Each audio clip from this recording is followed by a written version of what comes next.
Og vi vil læse Patricias motivering op. Tillykke. Ja. Patricia siger, jeg har lagt vægt på personlige udtryk og en høj kunstnerisk.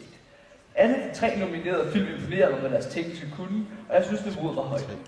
Jeg har valgt filmen Superposition til prisen for bedste redigering, fordi der er blevet klippet med en rytme, der passer meget fint til filmens stemning og dramatiske historie. Man kan tydeligt mærke, at klipperen har omsat instruktørens idéer til filmisk forløb ved at sætte optagelserne sammen med højt kunstnerisk talent.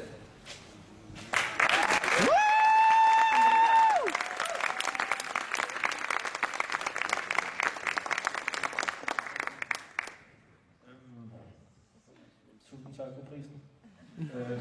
Til folk, vi har vist filmen, har de kigget på os og sagt, forstår den ikke.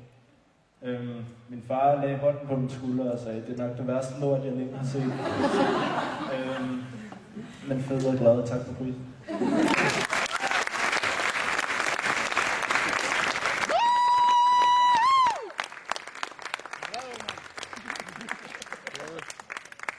Kun karakterer, og de løber, flygter.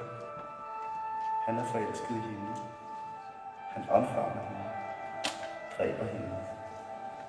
En illusion, som ender i intetheden. Døden.